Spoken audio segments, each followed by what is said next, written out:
وہ بھی تگڑے ہو جائیں جڑے کہتے بابے شاہ ہی کوئی نہیں. ہر ولی کی دشمنی اور کبھی غوث پاک کی, کبھی حضرت جنید بغدادی, کبھی باجد بستامی کی.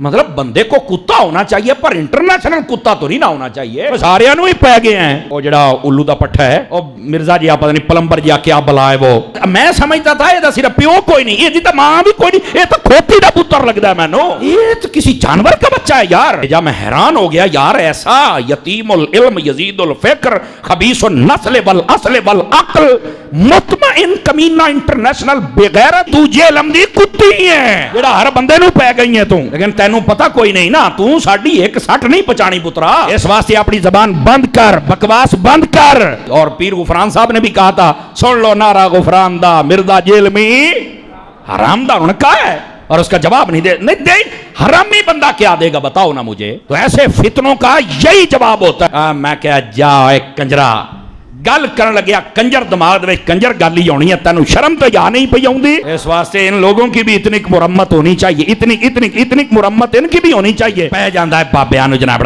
جے میں کہتا تینوں لگ پتہ جائے گا. میں کہتا ہوں اگر یہ بغیرت اور کمینہ اور حرامی نہ ہو تو یہ ویسے ہی مر جائے, اگر حلالی ہو تو. لانتیا تجھے نہیں پتا, ویسے بھی تو انجینئر ہے, رکشے کھول کے کس, تیرا توکی نہیں بنتا ہے شعبے. مولوی اسیاں 10 سال اسی پڑھے ہیں, تماشے بنائے ہوئے ہیں, جو جاندیاں باندریاں لومڑیاں اٹھ کے بج بگیاں. اوے پہ گیا جے تواڈے پیواں پیراں نو سر نکلو باہر.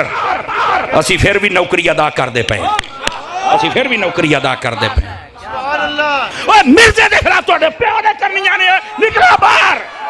سٹیج پر بیٹھنے والے ہاتھ کھڑا کر کے بتائیں, مجھے بتائیں یہ کام ٹھیک ہے کہ نہیں. تماشا کرتے ہو, پھر کہتے ہیں مسلک کا کام نہیں ہوتا. مسلک والوں کو تم خود رگڑتے ہو. اور جو تواڈے پیواں نو پے گیا ہن تسی چوپ بیٹھے ہو, اور نکلو باہر. باپا جانی جو ہے الیاس قادری صاحب, اس وقت سب سے بڑے ان کے غوث وقت ہے نا, انہوں نے شیخ عبد القادر جیلانی المتوفا 561 ہجری سے متعلق ایک کتابچہ لکھا ہے, جنات کا بادشاہ. وہ چینی جن نالا, وہ چینی جن جس میں وہ واقعہ بھی ہے.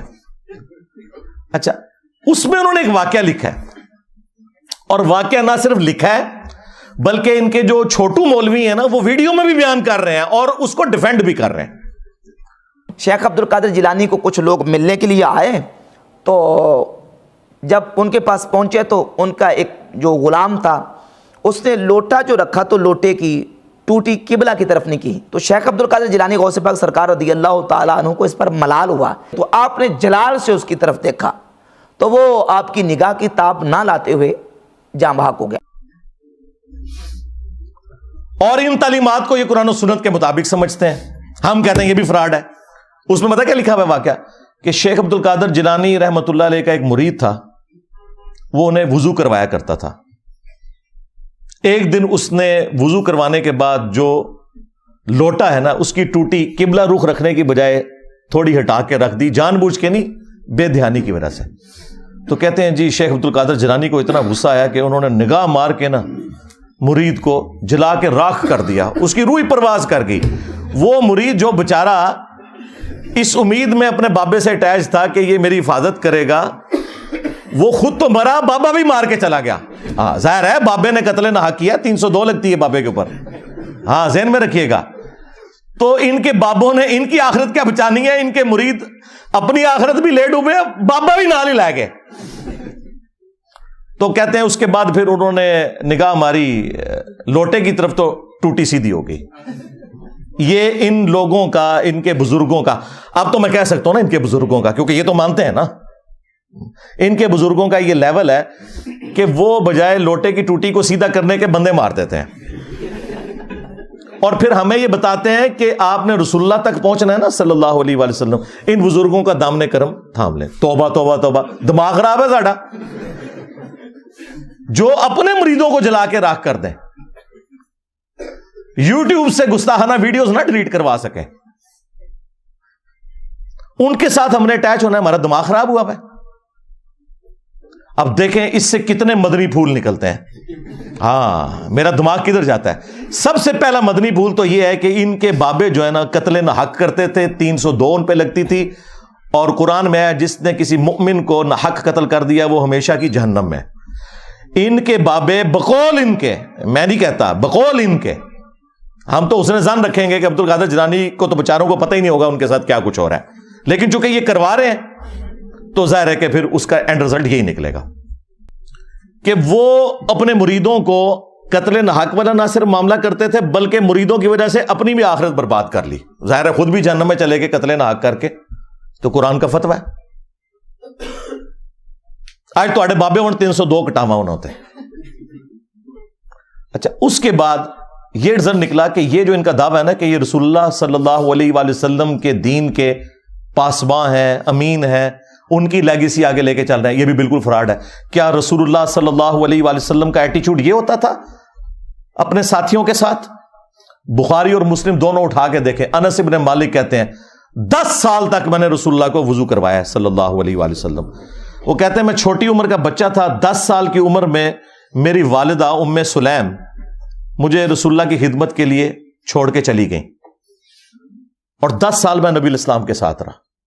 کہتے ہیں ان 10 سالوں میں کبھی ایسا نہیں ہوا کہ نبی الاسلام نے مجھے ڈانٹا ہو، مجھے کبھی یہ کہا ہو کہ تم نے یہ کام کیوں کیا، یہ کام کیوں نہیں کیا. وہ کہتے ہیں کئی بار نبی الاسلام مجھے کسی کام سے روانہ کرتے تو میں بچوں میں کھیلنا شروع کر دیتا. یار 10 سال کا بچہ کھیلے گا ہی نا.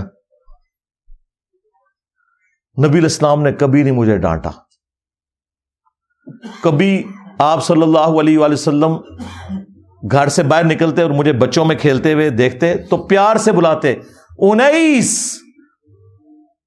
نام تھا انس، پیار سے بلاتے، انیس بیٹا میں نے تم نے فلاں کام کے لیے کہا تھا. وہ کہتے اچھا یا رسول اللہ میں جاتا ہوں. بس نہ ڈانٹا کبھی، نہ مارا پیٹا.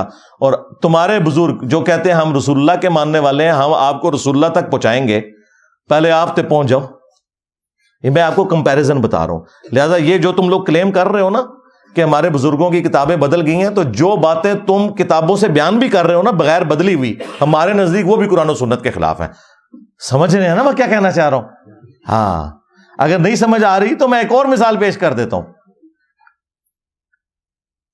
ان کے وہ اس وقت میٹھے میٹھے ایک مبلغ جو طارق جمیل صاحب کے مقابلے پہ انہوں نے لانچ کیے ہیں، ثاقب رضا مصطفی صاحب،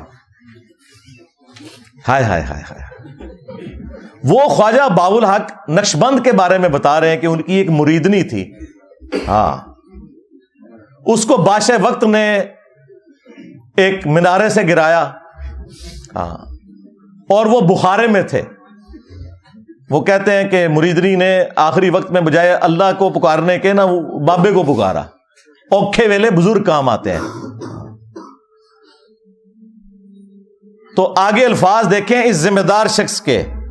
یہ کہتا ہے کہ جی وہ بزرگ آئے اڑ کے اور انہوں نے مریدنی کو کیچ کر کے، ہاں اس میں الفاظ ہے پکڑ کے، تو زمین پہ آرام سے رکھ دیا جب اس کو دھکا دیا جلاد نے.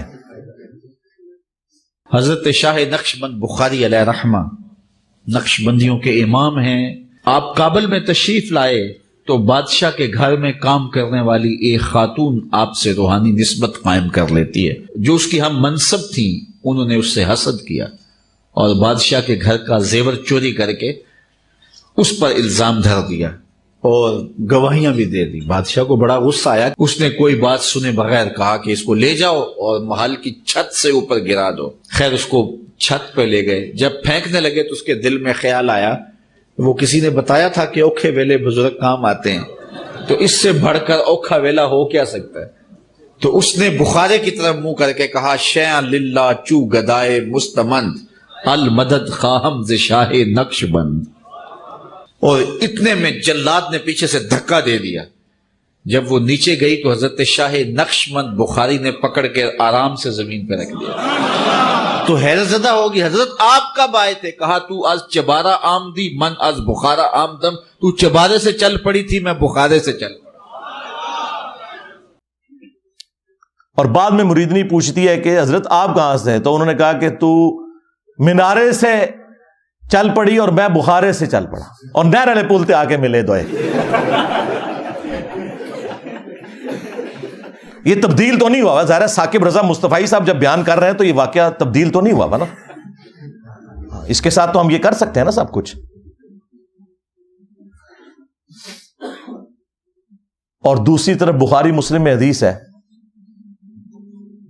کہ اما عائشہ سلام اللہ علیہا کہتی ہیں کہ اللہ کے محبوب صلی اللہ علیہ وآلہ وسلم نے کبھی بھی کسی عورت کو بیعت کے لیے ہاتھ نہیں لگایا. اور ان کی حالت دیکھیں کہ ان کے جو پیر ہیں وہ مریدنیاں کیچ کرتے ہیں. اب میں نے تو نہیں ان کو کہا کہ نامحرم مریدنی کو کیچ کیوں کیا، یہ میں آپ کو کمپیریزن بتا رہا ہوں. اس کے بعد ایک اور واقعہ جو بڑا مشہور کیا ہوا انہوں نے، وہ کہتے ہیں کہ جی ابو الحسن خرقانی جو تھے نا، جو بایزید کے خلیفہ تھے، وہ خلیفہ بھی جا کے قبر پہ ہی ہوئے ہیں، مطلب ان کے مرنے کے بعد تو وہ پیدا ہو رہا ہے بندہ. تو محمود غزنوی جب سومناتھ پہ حملے کر رہا تھا تو اس کو کامیابی نہیں ہو رہی تھی، تو آخری دفعہ اس کے پاس ابو الحسن خرقانی کا ایک کرتا تھا جو اس نے اللہ کے حضور توسل کے طور پر پیش کرتے ہوئے دعا کی اور اسے فتح ہو گئی. اور رات کو خواب میں بابا جی آ گئے اور بابا جی ناراض ہیں. وہ کہتے ہیں کہ تو نے میرے کرتے کی اتنی کم قیمت لگائی ہے، اگر تو یہ کرتا اپنے ہاتھ میں پکڑ کے اللہ سے یہ دعا کرتا کہ ہند کی سرزمین میں قیامت تک کوئی کافر نہ ہو تو یہ سارے ہی مسلمان ہو جاتے. حضرت ابو الحسن خرقانی ایک بزرگ گزرے ہیں، یہ حضرت بایزید بستامی کے سجادہ نشین تھے. اتنے بڑے آدمی تھے، اپنا جبہ دیا محمود غزنوی کو، جب مشکل آئی تو دعا مانگنا آگے رکھ کے اللہ فتح دے دے گا. تو محمود کہتے ہیں جب سومناتھ کے مندر نہیں فتح ہو رہے تھے تو میں نے بابے کا جبہ سامنے رکھ کے دعا کی تو اللہ نے مجھے فتح دے دی. کہتے ہیں بابا جی رات خواب میں ملے تو کہنے لگے تو نے کیا قیمت ڈالی میرے جبے کی؟ کہا حضور کیا مطلب؟ فرمانے لگے تو میرا جبہ سامنے رکھ کے دعا کرتا کہ یا اللہ ہندوستان کے سارے کافر مسلمان ہو جائیں تو اللہ نے توفیق ایمان دے دینی. یہ تو نے کیا دعا مانگی ہے؟ یہ تعلیمات بتاتے ہیں اور پھر سبحان اللہ پڑھتے ہیں. اور یہ واقعہ تذکرۃ الاولیاء کے اندر بھی لکھا ہوا ہے شیخ فرید الدین عطار نے. اب یہ واقعات بیان کرتے ہیں تو ہم اس کے مقابلے میں انہیں بتائیں گے کہ بھائی اگر ان کرتوں سے کوئی فرق پڑتا تو اس کائنات میں سب سے عظیم کرتا تو رسول اللہ کا ہے صلی اللہ علیہ وآلہ وسلم. صحیح مسلم میں حدیث ہے اسما بنت ابی بکر نے نبی الاسلام کا کسروانی طیالسی ایک کالا جبہ وہ نکالا اور انہوں نے بتایا کہ یہ وہ جبہ ہے جو نبی الاسلام پہنا کرتے تھے اور اس کے دھون کو ہم مریضوں کے لیے شفا کے طور پر استعمال کرتے ہیں. نبی الاسلام کا کرتا مبارک جو صحیح تبرک بھی ہے جس سے صحابہ کرام نے تبرک بھی حاصل کیا، وہ کرتا جب نبی الاسلام خود پہنتے تھے اس کرتے کو دیکھ کے تو مشرکین عرب نے اسلام قبول نہیں کیا. اور اس کے بعد رومنز اور پرشینز کے خلاف جب صحابہ کرام نے جنگیں لڑی ہیں تو وہ کرتا تو نہیں لے کے گئے جس طرح یہ ابو الحسن خرقانی کے کرتے سے دعا کی ہے. انہوں نے تو رسول اللہ کے کرتے سے کوئی دعا نہیں کی ہے. وہاں تو 8,500 صحابہ اور تابعین شہید ہوئے ہیں جنگ قادسیہ میں، ہاتھیوں کے نیچے بھی آئے کئی، تب جا کے وہ پرشین امپائر جو ہے وہ مسلمانوں کے پاس آئی ہے. اور جنگ یرموک میں بھی ہزاروں صحابہ اور تابعین شہید ہوئے ہیں، تب جا کے رومن امپائر کی کمر ٹوٹی ہے. ادھر تو کوئی کرتے نہیں لے کے گئے، سب کہانیاں بنائی ہوئی ہیں. پھر ہمارے وہ جو مرشد ہیں مصباحی صاحب، ہاں اب مصباحی صاحب جو کچھ بیان کر رہے ہیں بزرگ ہی لکھ کے گئے ہوئے ہیں. یہ کشف المجوب میں واقعہ لکھا ہوا ہے، اوپر دیکھا تو سونا، نیچے دیکھا تو سونا، درخت سارے کا سارا سونے کا اور پتے سونے کے اور جڑیں بھی. ہاں نا اینڈ تک کہتے ہیں ہاں نا، یعنی میں بھی ہوتے ہی سا. ہاں یہی مطلب ہوتا ہے نا. داتا حضور کشف المحجوب میں لکھتے ہیں یہ فکرے ان کی زبان سے تب ادا ہوئے جب اس درخت کے نیچے تھے جس کے اوپر میں چڑھا ہوا تھا. آپ فرماتے خدا کی عزت و عظمت کی قسم پورا درخت، اس کی ٹہنیاں، اس کا تنا، اس کی جڑیں بھی سونے کی ہو گئی، سارا، ہاں سارے سونے کا ہو گیا. اب وہ جو ہے نا وہ مٹی اٹھانے کے لیے نیچے ہوا، تو نیچے دیکھا تو زمین سونے کی زمین سونے کی ہے. یہ کیا ہوا؟ دائیں دیکھا تو سونا، بائیں دیکھا تو سونا، آگے دیکھا تو سونا، پیچھے دیکھا تو سونا. اب بابا جی نے کام کیا تھا، کیوں نہیں مٹی دیا ٹیما پھڑان ڈیا. اور کہتا ہے حضور کہاں سے پکڑاؤں, مٹی ہے ہی نہیں, جہاں تک نظر جاتی سونا ہی سونا ہے. بابا جی ایک سوال ہے بابا جی, اگر آپ ہوا میں سونا نکال سکتے ہیں بابا جی تو دیش کی غریبی کیوں نہیں مٹا دیتے بابا؟ جواب بابا جی, جب آپ خود سونا نکال سکتے ہو تو ہم لوگوں سے چندہ کیوں لیتے ہو بابا جی؟ جواب ہری اوم ہری اوم ہری اوم. یہ رانگ نمبر ہے, یہ رانگ نمبر ہے. تو یہ وہ تعلیمات ہیں جو ان کے بزرگوں کی کتابوں میں لکھی ہیں, یہ ڈیفینڈ کر رہے ہیں.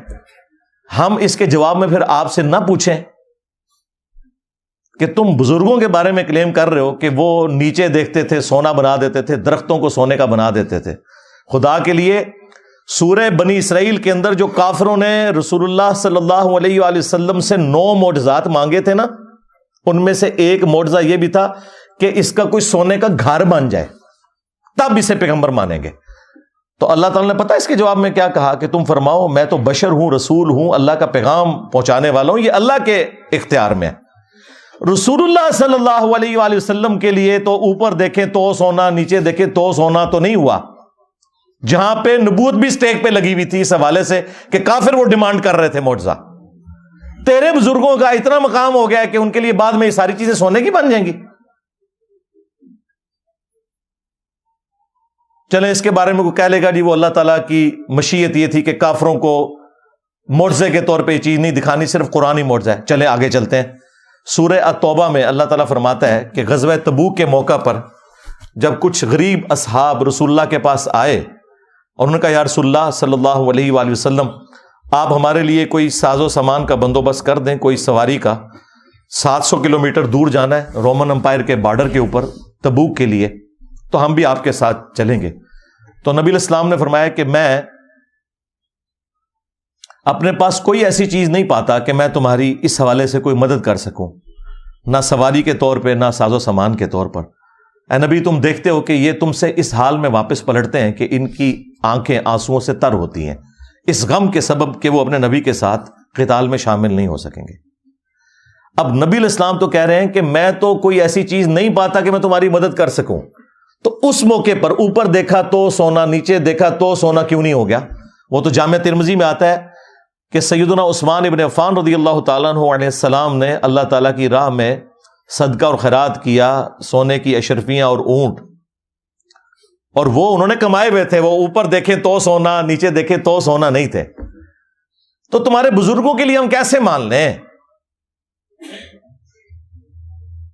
صحیح بخاری میں آتا ہے کہ سیدنا ابو بکر جب خلیفہ راشد بنائے گئے تو انہوں نے صحابہ کرام سے کہا کہ تم اچھی طرح جانتے ہو میرا کاروبار بڑا اچھا چل رہا تھا, لیکن اب تم نے حکومت کی ذمہ داری میرے اوپر ڈال دی ہے, تو میرے بال بچوں کا کیا بنے گا؟ میرے لیے کوئی وظیفہ مقرر کرو. تو صحابہ کرام نے پھر مشورہ کر کے ایک جو عام مہاجر کا وظیفہ تھا وہ خلیفہ راشد کے لیے مقرر کیا. اور بخاری کے الفاظ بتا کیا ہے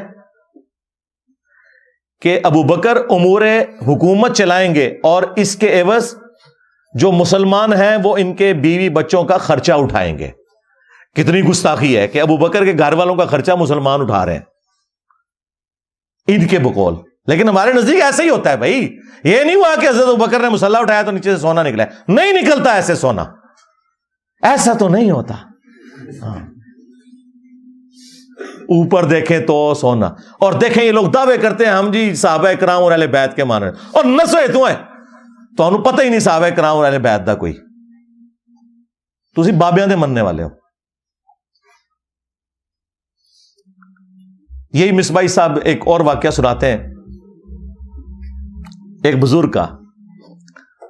وہ کہتے ہیں کہ وہ سمندری جہاز کے ذریعے حج یا عمرے کے لیے جا رہے تھے اور بار بار کیپٹن سے آگے پوچھتے تھے کہ بھئی کب آئے گا جدہ, تو وہ کہتا تھا ابھی تو یہ بندرگاہیں آئیں گی پھر, اور پھر وہی جو ان کی کہانی تھی وہ چھوڑ دی انہوں نے.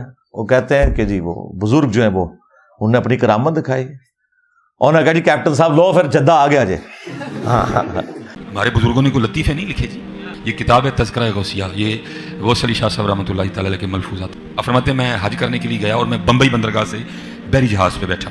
کہتے اسی طرح جہاز بمبئی بندرگاہ سے نکلا, تھوڑا سا جہاز آگے گیا ہوگا تو ایک بابا جی آ گئے اور آ کے میرے والد صاحب کو کہتے ہیں مولوی صاحب یہ تو بتائیں جدہ کب آئے گا. تو کہتے ہیں میرے والد صاحب مسکرا کے کہنے لگے بزرگوں وہ یہ تو جہاز بمبئی بندرگاہ تو چلے آئے 11 دن لگنے نے پھر جدہ آئے گا.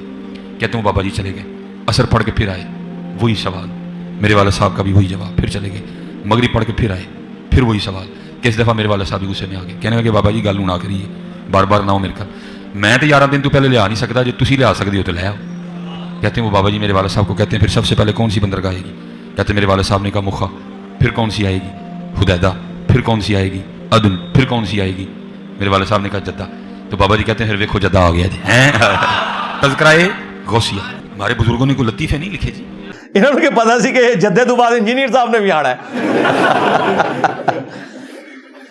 اتنا بڑا بلنڈر بابے سے ہو گیا. یہی میں کہتا ہوں ان بابوں کو نہ قرآن کا پتہ, نہ سنت کا پتہ, نہ ان کو نماز ٹھیک آتی ہے, نہ انہیں زکوٰۃ کے مسائل پتہ ہے, نہ انہیں حج کے مسائل پتہ ہے. اتنی بڑی خرابی ہو گئی کہ جو احرام باندھنے کی جگہ تھی میقات, وہ یہ سب کانٹیننٹ سے وہ جا رہے تھے, وہ کہہ رہے تھے کہ یہ اس طرف سے جا رہے تھے.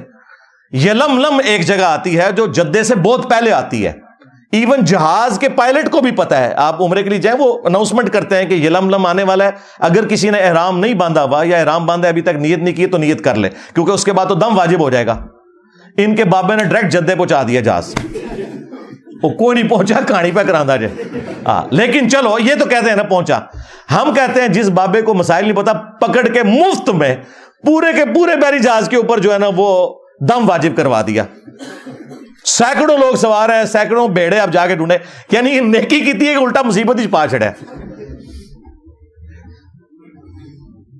اور یہ شوق سے بیان کرتے ہیں, یعنی پورے جہاز کو اڑا کے وہاں پہ پہنچا دیا. یہ نا جہاز تو اٹکل بنیا تھے کوئی نہیں, ہاں نہ تم سے سٹیم انجن بنا, نہ تم سے ہوائی جہاز بنا. پوری زندگی تمہارے بزرگ مکے مدینے جاتے رہے, ٹھیک ہے, کسی کو تیل نظر نہیں آیا. تیل جا کے 1960 میں جا کے جو ہے وہ ارامکو کمپنی جو امریکہ کی, انہوں نے جا کے وہاں پہ نکالا تیل. تو بزرگ کدھر رہے؟ سب کہانیاں کراتے رہے. اچھا اب میں آپ کو بتاؤں, مسلم شریف میں لکھا ہوا ہے, بنو سلمہ ایک چوراہے پر کھڑے ہوئے تھے, نبی علیہ السلام پاس سے گزرے, آپ صلی اللہ علیہ وآلہ وسلم نے پوچھا کس لیے کھڑے ہو؟ تو انہوں نے کہا یا رسول اللہ ہم دور گاؤں ایریا سے آتے ہیں تو نماز میں لیٹ ہو جاتے ہیں, ہم نے ارادہ کیا کہ ہم مسجد نبوی شریف کے پاس مدینہ شریف میں ہی شفٹ ہو جاتے ہیں تاکہ نماز پہ ہم ٹائملی پہنچ جائیں.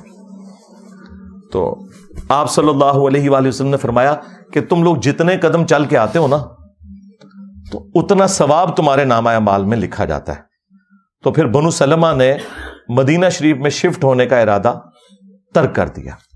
اب مجھے بتائیں اس وقت رسول اللہ نے یہ مشورہ کیوں نہیں دیا کہ اڑ کے آ جایا کرو, بعد میں بابے جو اڑیں گے. او بھائی کوئی نہیں تھا اڑتا, اس کا مطلب صحابہ کرام کو ایکٹنگ میں نہیں کر رہے تھے, وہ نہیں اڑ سکتے تھے بےچارے, اسی لیے مدینہ شریف شفٹ ہو رہے تھے. یہ ہے کتابوں کا دین. یہ میں آپ کو کمپیریزن ساتھ ساتھ اس لیے کروا رہا ہوں تاکہ آپ کو پتا چلے کہ مرنے سے پہلے اے مسلمان کر لے اس پہ غور, کتابوں کا خدا اور ہے, بابوں کا خدا اور. اگرچہ بابے بھی اسی خدا کو مانتے ہیں لیکن یہ کوالٹیز بالکل ڈیفرنٹ ہیں. قرآن و سنت میں آئی ہوئی تعلیمات بالکل ڈیفرنٹ ہیں. اس طرح کی تعلیمات یہ لوگ پبلک کے اندر مشہور کر رہے ہوتے ہیں. اگلے دنوں وہ باپا جانی کی ایک ویڈیو, اس کے اوپر ان کے جو سینکڑوں ہزاروں مریدین سبحان اللہ پڑھ رہے ہیں, وہ کہہ رہے ہیں جی ہمارے ایک مفتی تھے دعوت اسلامی کے, تو وہ فوت ہو گئے, ان کی قبر کے اوپر ایک مدنی قافلہ حاضری کے لیے گیا, تو کہتے ہیں اندر سے قرات کی آواز سنائی دے رہی تھی اور زہر کی نماز تھی.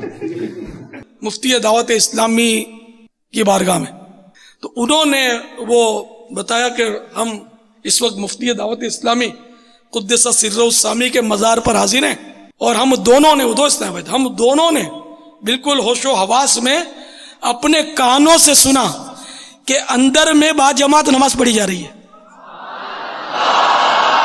اندر میں نماز پڑھی جا رہی ہے, باقاعدہ قراءت سنائی گئی ہم کو. ظہر کا وقت تھا, باقاعدہ وہ قراءت سنائی دی گئی. ظہر کا وقت تھا, باقاعدہ وہ قراءت سنائی دی گئی. ظہر کا وقت تھا, باقاعدہ وہ قراءت سنائی دی گئی, اور سلام پھیرنے کے بعد اللہم انت السلاموں کی دعا بھی ہم نے سنی. اندازہ کرو. اور نیچے لوگ سبحان اللہ پڑھ رہے ہیں. اس سے آپ اندازہ لگائیں کہ ان کے آڈینس کتنا اپنا دماغ استعمال کرتے ہیں. زور کی نماز میں تو قرات اونچی ہوتی ہی نہیں ہے, کہانی ہے, کوئی آواز نہیں سی آ رہی قبر کے اندر سے یا باہر سے. ایسے نہیں ہوتا میرے بھائی. صحابہ اکرام کا سٹیٹس میں آپ کو بتاؤں, قبر تو بہت دور کی چیز ہے. صحیح بخاری میں حدیث ہے, نبی علیہ السلام کا ایک غلام تھا مدعم, جو آپ علیہ السلام کی سواری کا کجاوا کسا کرتا تھا. خیبر کے موقع پر ایک نامعلوم تیر اسے لگا, وہ شہید ہو گیا. صحابہ اکرام نے کہا کہ تمہیں شہادت مبارک ہو, نبی علیہ السلام کی خدمت بھی اور موت بھی آپ کی موجودگی میں آئی ہے. بالکل ٹھیک رزلٹ نکالا. لیکن نبی علیہ السلام نے پتہ کیا فرمایا؟ آپ نے فرمایا تم اسے شہادت مبارک کہہ رہے ہو, حالانکہ میں نے دیکھا ہے کہ اس نے مال غنیمت کی ایک چادر چوری کی تھی جو اللہ تعالیٰ نے آگ کی بنا کے اس کے اوپر ڈال دی ہے. صحابہ کرام کو تو سامنے میت کے اوپر کوئی چادر نظر نہیں آئی. ان کے بزرگوں کو نظر آتا ہے جی قبر کے اندر کون نماز پڑھ رہا ہے, کوڑ مار رہے ہو, اور نماز زور کی اور کہہ رہے کہ رات کی آواز باہر سنائی دے رہی تھی. زور میں تو آہستہ آواز سے ہوتی ہے. کوئی جھوٹ گھرنا تھا تو مغرب عشاء کا ذکر کرتا ہے, لیکن وہ چور اپنی لنگوٹی چھوڑ جاتا ہے نا, اور ہم تو تیار بیٹھے ہیں پکڑنے کے لیے. چھوڑ ہی نہ ہو تب بھی ہم پکڑ لیتے ہیں, جب کوئی اتنی چھوڑ کے جائے تو ویسے پکڑی جائے گی. تو صحابہ کرام اپنے گھروں کی طرف دوڑے. اگر کسی نے غلطی سے بھی کوئی ایک رسی کا ٹکڑا بھی اٹھایا تھا نا, یہ سمجھ کے کہ اس کی کیا ورت ہے, لا کے مال غنیمت میں جمع کروایا کہ اس کی وجہ سے ہماری پکڑ نہ ہو جائے. پھر بخاری مسلم میں حدیث موجود ہے کہ نبی علیہ السلام 2 قبروں کے پاس سے گزرے تو رک گئے. صحابہ کرام نے کہا یا رسول اللہ آپ کیوں رکے ہیں؟ فرمایا 2 قبر والوں کو عذاب ہو رہا ہے. صحابہ کرام کو تو نہیں قبر کا عذاب نظر آیا. ان کے بزرگوں کو کشف القبور ہوتا ہے, جی آخرت کا بتا دینا, اور چھڑ دو آخرت کا 10 دن دینا. یہ دیکھ کے نا, دیکھ کے میری میکینیکل انجینئرنگ کا ایک فارمولہ نہیں پڑھ سکتے, سمجھانا تو دور کی بات ہے, جب تک انہوں نے سیکھا نہ ہو کہانیاں. اور دیکھیں یہ باپا جانی جو ہے نا, یہ کئی بار درس دیتے ہوئے نا اینک لگائی ہوتی ہے انہوں نے, اور جو لوگوں کے دلوں کے حال جانتے ہیں وہ سامنے پیڈ سے پڑھنے کے لیے ان کو اینک لگانی پڑتی ہے. اور زوم کر لیا کرو اینج کر کے, کم از کم انجینئر صاحب دے فتوے تو بچ جاؤ. اینک کے بغیر جو سامنے لکھا ہوا اردو نہ پڑھ سکے وہ دل کے حال جانے گا. کہانیاں کرانیاں بند کرو. جھوٹ اپنی طرف سے چیزیں بنا بنا کے مارکیٹ میں پھینکتے ہیں, اور لوگوں کو جو ہے نا وہ اپنے بزرگوں کا پھر اسیر کیا ہوا ہے کہ جی ہمارے بزرگ تو یہ کر لیتے تھے, تو وہ کر لیتے تھے, تو یہ کر لیتے تھے. تو نبی علیہ السلام نے کہا ان 2 قبر والوں کو عذاب ہو رہا ہے. ان میں سے ایک چگلی کھاتا تھا, دوسرا پیشاب کے چھینٹوں سے نہیں بچتا تھا. آپ نے پھر ایک درخت کی ٹہنی توڑ کے اس کے 2 حصے کیے, اس پہ لگائے, اور فرمایا جب تک یہ ہری رہیں گی ان کے عذاب میں تخفیف ہوگی نبی علیہ السلام کی دعا کی برکت سے. پھر مسلم شریف میں حدیث ہے, نبی علیہ السلام نے فرمایا کہ میں نے ارادہ کیا کہ میں اللہ سے دعا کروں کہ تمہیں عذاب قبر سنوا دے. دیکھ تو کوئی سکتا ہی نہیں, لیکن پھر میں اپنے اس ارادے سے پیچھے ہٹ گیا. مجھے خدشہ ہوا کہ تم اگر عذاب قبر سن لو تو اپنے مردوں کو دفنانا ہی چھوڑ دو گے, اتنا خوف کھا جاؤ گے. صحابہ اکرام کو تو عذاب قبر دیکھنا تو دور کی بات, نبی علیہ السلام کہتے ہیں تمہیں تو سنوایا بھی نہیں جائے گا, اور یہ لوگ اپنے بزرگوں کے بارے میں کلیم کرتے ہیں. سب کہانیاں بنائی ہوئی ہیں, جھوٹ ہے. جھوٹ بولو اور بولو, بولتے جاؤ, اسی لپیٹتے جاؤں گے تھوڑی. اینڈ ریڈی نے گچھی انہوں آگے لا دیں گے قرآن و سنت کے دلائل سامنے رکھ کے. کہانیاں بنائی ہوئی ہیں, جھوٹ پہ جھوٹ بولتے جاتے ہیں. تو یہ وہ تعلیمات میں آپ کو بتا رہا ہوں موٹی موٹی جو ان کے کلیم ہیں. اور جی بزرگ تھے تو وہ ان کا ایک مرید تھا, اس کی بیوی حافظ قرآن تھی, وہ بیچارہ کوہرا تھا, وہ پریشان ہو گیا. بیوی نے کہا میرے نڑے نہ لگے جو تک تو بھی حافظ نہ بنے. تو ٹائم قیامت تک کی. وہ جناب پریشان ہو کے پیر صاحب کے پاس پہنچا. پیر صاحب نے کہا جی کہ جی صبح, اور یہ وہ واقعات جو انہوں نے کتابوں میں لکھے ہوئے ہیں, بیان کرتے ہیں, یہ وہ ہیں جو تبدیل نہیں ہوئی ہوئی, یہ وہ چیزاں نے. کہتے ہیں جی وہ پیر صاحب نے صبح کے وقت جب سلام پھیرا فجر کی نماز میں, دائیں طرف جتنے تھے حافظ قرآن بن گئے, بائیں طرف جتنے تھے ناظرہ بن گئے. اور لوگ کہتے ہیں سبحان اللہ. اس طرح کوئی حافظ قرآن بنتا ہوتا تو صحابہ صفا کا جو چبوترا ہے 155 صحابہ کا, ان میں سے جو احادیث روایت کرنے والے صاحب ہیں وہ تو چند ایک ہیں. حضرت ابو ہریرہ رضی اللہ تعالیٰ عنہ، اور ان کے لیے بھی خاص دعا تھی، بخاری مسلم میں آئی. تو وہ حدیثیں نہیں بھولتے تھے. وہ کہتے ہیں میں بھول جاتا تھا، پھر حضور نے میرے لیے دعا کی، میں پھر جو بھی نبی علیہ السلام سے سنتا تھا یاد کرتا تھا. لیکن انہوں نے بھی یہ نہیں ہوا کہ نبی علیہ السلام نے کوئی دائیں طرف سلام پھیرا تو ان کو ساری حدیثیں یاد ہو گئی ہیں، محنت سے یاد کی ہیں بعد میں بھی. یہ میں آپ کو فرق بتا رہا ہوں. ورنہ یہ اتنے لوگوں کی نبی علیہ السلام تعلیم کا اہتمام کیوں کرتے تھے؟ حتیٰ کہ مسند احمد میں آیا کہ غزوہ بدر کے جو قیدی تھے کافر، وہ چھوڑنے کے لیے یہ ان کے لیے فدیہ مقرر کیا گیا جن کے پاس پیسے نہیں تھے کہ تم لوگ مسلمانوں کو لکھنا پڑھنا سکھا دو. نبی علیہ السلام نے تو نہیں کہا کہ بھی جس نے لکھنا پڑھنا سیکھنا ہے میرے پیچھے نماز نیت کرے، دائیں طرف سلام پھیروں گا سارے حافظ ہو جائیں گے، بائیں طرف سارے ناظرہ ہو جائیں گے. اس کا مطلب ہے کہ جو کچھ تم اپنے بزرگوں کے بارے میں کلیم کر رہے ہو نا، واقعات، وہ سب کے سب خود فراڈ کے اوپر مبنی ہے. ہم جو تم لوگ صحیح بیان کرتے ہو نا وہ بھی صحیح ماننے کے لیے تیار نہیں. جی شیخ عبد القادر جیلانی نے فرمایا کہ میرے سلسلے میں جو بھی داخل ہو گیا تو اللہ تعالیٰ نے مجھ سے گارنٹی مجھے دی ہے.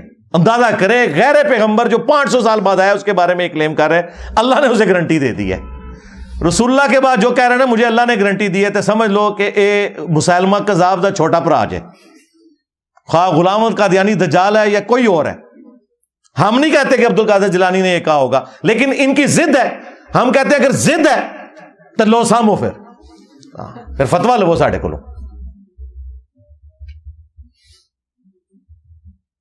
تمام اولیاء کی گردن پہ میرا پاؤں. توبہ توبہ، کیا کبھی ابو بکر، عمر، عثمان و علی نے یہ دعویٰ کیا کہ تمام صحابہ کی گردن پہ ہمارا پاؤں ہے؟ اور یہ آگے سبحان اللہ پڑھ رہے ہوتے ہیں. عقل کا ماتم کرے.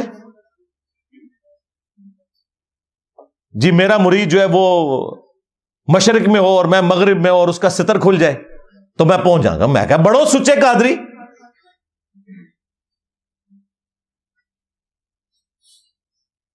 نیچے پجامہ یا کوئی انڈر ویئر پہن کے تو پبلکلی آپ لوگ اپنی تہمت کھول کے بتائیں اور شیخ عبد القادر جیلانی آ کے آپ کی تہمت باندھ دیں. وہ کہتے ہیں نہیں اس طرح تو بزرگوں کو چیک تو نہیں کرنا چاہیے نا، یہ تو ویسے انہوں نے فرمایا تھا. اور پریکٹیکلی ایک ہوا ہے انڈیا میں، ایک مولوی ان کا قادری تقریر کر رہا تھا، بڑا اچھل کود رہا تھا، اس کی شلوار اتر گئی. وہ آپ نے ویڈیو دیکھی ہوئی ہے نا؟ یہاں کے فارغین تبلیغ اس طرح کریں گے، سارے بڑھلوی کو ہم دیوبند کی مکتب میں شامل و داخل کر لیں گے.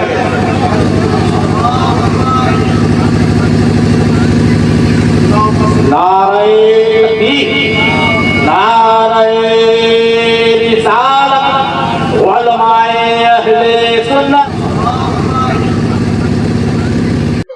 اور کوئی نہیں شیخ عبد القادر جیلانی اس کی شلوار اوپر کرنے کے لیے آئے. سارے مریدوں کو جنت میں ساتھ لے جاؤں گا. اللہ کے بندو تم نے قرآن و حدیث پڑھا ہی نہیں ہوا. سورہ الشعراء میں جب وہ آیت نازل ہوئی کہ اپنے قریبی رشتہ داروں کو ڈر سنائیے، تو بخاری اور مسلم دونوں میں یہ حدیث موجود ہے.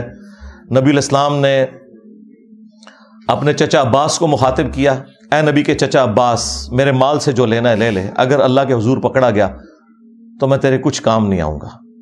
اے نبی کی پھوپھی صفیہ، میرے مال سے جو کچھ لینا ہے لے لے، اگر اللہ کے حضور تو پکڑی گئی تو میں تیرے کچھ کام نہیں آؤں گا. اے نبی کی بیٹی فاطمہ، میرے مال سے جو تو نے لینا ہے وہ لے لے، اگر اللہ کے حضور تو پکڑی گئی تو میں تیرے کچھ کام نہیں آؤں گا. اندازہ کریں. اور ادھر یہ لوگ کہتے ہیں جی ہم اپنے مریدوں کو بھی ساتھ لے کے جائیں گے جنت میں، اس وقت تک جنت میں داخل ہی نہیں ہوں گے. اللہ سے ڈر جاؤ. یہ تکبرانہ جملے کہ اولیاء کی گردن پہ میرا پاؤں ہے. اچھا پھر یہ بھی یہ پورا قصیدہ ان کی طرف قصیدہ غوثیہ منسوب کیا ہوا ہے. اور وہ پیر میر علی شاہ صاحب کے دربار کے اوپر نا جمعے کے دن مصطفیٰ جان رحمت پہ لاکھوں سلام تو کبھی کبھار ہی پڑھا جاتا ہے، قصیدہ غوثیہ برل وہاں پہ پڑھا جاتا ہے.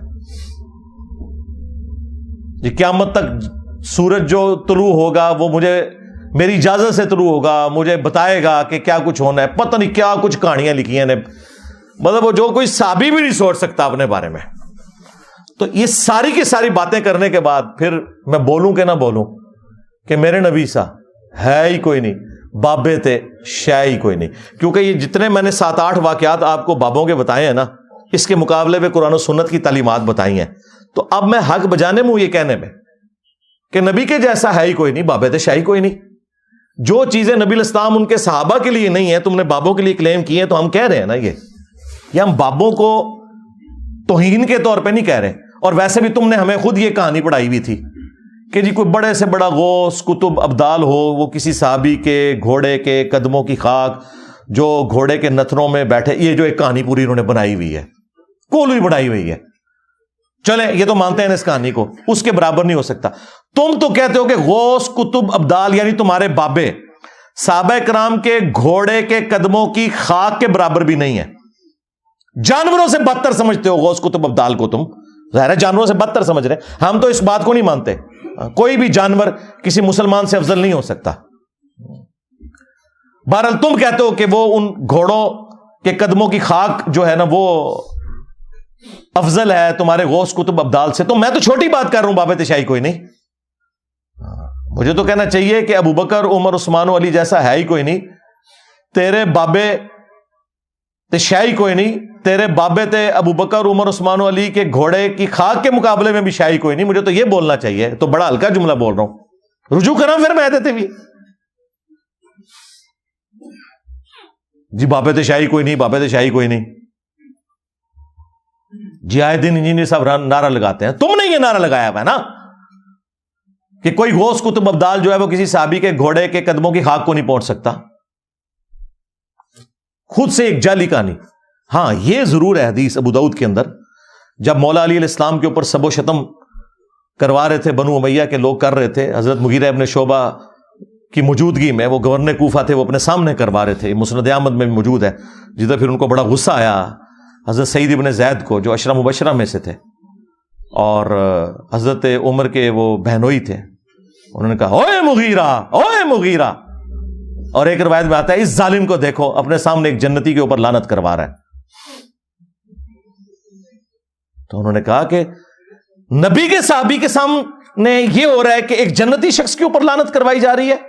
میں نے خود رسول اللہ سے سنا تھا ابو بکر جنت میں, عمر جنت میں, عثمان جنت میں, علی جنت میں, طلحہ جنت میں.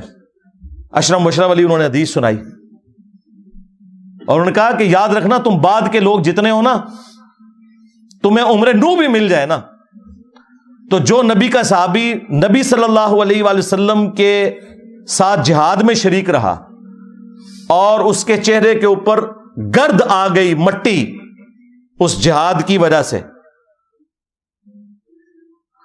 تو کوئی شخص جو ہے عمر نو بھی اسے مل جائے نا, وہ پوری زندگی نیک اعمال کرتا رہے نا, وہ صحابی کے برابر نہیں ہو سکتا. حدیث میں یہ تھا کہ جس صحابی کے جسم پہ گرد آ جائے جہاد کرنے کی وجہ سے, اس صحابی کے برابر, عمر نوح کے برابر بھی کسی کو عمر مل جائے, وہ نیک اعمال کرتا رہے, نہیں پہنچ سکتا. انہوں نے کہانی بنا دی کہ جی گھوڑے کے قدموں کی خاک کے برابر بھی نہیں. جو صحیح بات ہے وہ میں نے آپ کو بتائی کیا موجود ہے. تو جب تم کہو کہ کوئی بڑے سے بڑا غوث کتب ابدال کسی صحابی کے گھوڑے کے قدموں کی خاک کے برابر نہیں, تو تم خود ہی کہہ رہے ہو نا بابے تشیعی کوئی نہیں. ہم تو پھر بھی بہت بڑی بات کر رہے ہیں کہ نبی کے جیسا ہے ہی کوئی نہیں, بابے تھے شیعی کوئی نہیں. تم نے تو یہ پڑھایا ہوا ہے کہ صحابی کے گھوڑے کی خاک جیسا ہے ہی کوئی نہیں, بابے تشیعی کوئی نہیں. تو میرا نعرہ تم سے بہتر ہے اللہ کے فضل سے, لیکن توجہ نہیں تھی. صلو علی محمد وآل محمد, اللہم صلی علی محمد وعلی آل محمد واصحاب محمد وازواج محمد وامت محمد اجمعین الی یوم الدین, آمین. اللہم انی اسألک بانک انت اللہ لا الہ الا انت الاحد الصمد الذی لم یلد ولم یولد ولم یکن له کفوا احد. اللہم صلی علی محمد وعلی آل محمد.